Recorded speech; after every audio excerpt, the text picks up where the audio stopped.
In this video, I'm going to teach you the whip to 1.5 mount, and it looks like this, just like that.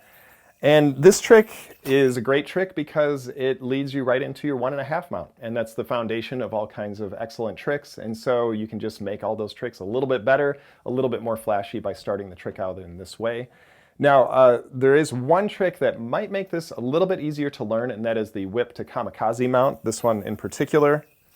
And the reason why this is a great trick is because you're getting used to whipping while the yo-yo is in motion. We all know that it's a little bit easier to get whips to work if you can pinch the string and then whip the string into the gap. And this is one of those tricks, the whip to 1.5 mount, where you have to get enough slack and motion while the yo-yo is in the air. And so if you've already learned whip to kamikaze mount, that will help you out. You definitely don't need to learn that trick. I think it's a little bit easier than this one, so it might be a good place to start, but it's really up to you which trick you're more interested in learning. So like I said, the first thing that you really need to do is you need to get the yo-yo in motion the right way in order to accomplish the trick. And the way that I usually do it, which I think is the easiest way, is to just start with some pinwheels, and then right as the yo-yo is kind of peaking and starting to move this direction, you just let the yo-yo go. And then what you want to do with this hand is you want to pinch your thumb and your first finger and then roll it into the string just like this. And that will allow you to get a nice whip out of the string while the yo-yo is moving toward your hand. And you can see that if you get the timing just right while the yo-yo is moving in, that gives you plenty of slack so that you can do the trick. And then if you're also watching my hand, you see that it's kind of a sad face that I'm making as I do the whipping motion. And so what you want to do next is you've already tossed the yo-yo into the air. And so the first thing that you want to do with the whip, it's really two things at once, but the first thing conceptually, is that you want to insert your opposite hand, or maybe just your opposite first finger, into the string. And this part, it's not too hard once you get the whip, because you can whip the string open so much that it's going to just go around your hand pretty naturally. You'll find it's pretty easy to get in there. Now, what you may notice is that as I'm doing this, the yo-yo is falling in between my two hands, just like that. It's just kind of ending up down there.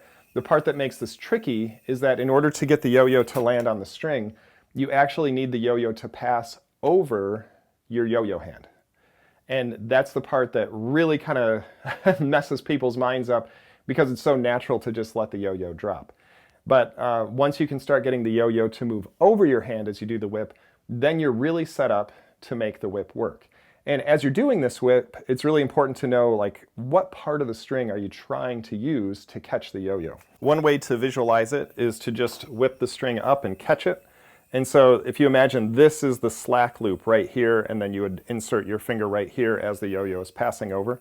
So if that's the slack loop, then what you want to do is you want to catch the yo-yo on this string right here as it passes over your hand, just like that. And so again, you can imagine the yo-yo flying through the air, the slack loop is coming, and it's the vertical part of the string that's going to be aiming into the yo-yo.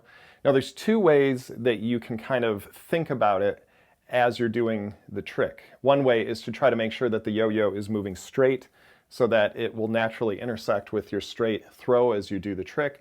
What I usually do, I find that this gives me a lot more success, is I actually move my hand either forward or backward as I notice where the yo-yo is, to try to aim that vertical part of the string, because that's what's really close to your hand, in order to get it into the yo-yo. Now, the second thing that I do is, instead of tossing the yo-yo to make sure it goes over this hand, I actually usually launch it so that it ends up right here, and then I move my yo-yo hand underneath the yo-yo in kind of a diagonal fashion.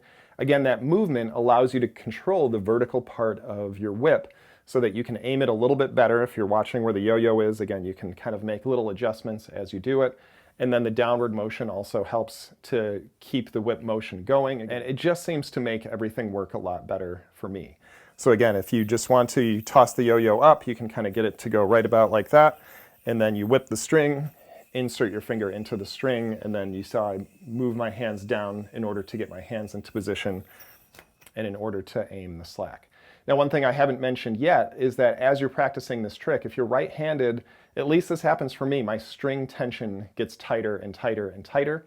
And so obviously, if you've got a lot of string tension, then it's going to make the trick more difficult. And so you may need to be loosening your string as you do the trick in order to keep practicing it. But again, this is another one of those tricks. It is definitely perfectible. You can definitely get this almost 100% of the time once you are better at the trick. But it's going to be a little bit wild to get everything to happen all at once. You need to be whipping and catching and landing all at the same time. That's pretty difficult. But once you get it, I think it's a great addition onto all of your 1.5 mount tricks. So that is whip to 1.5 mount.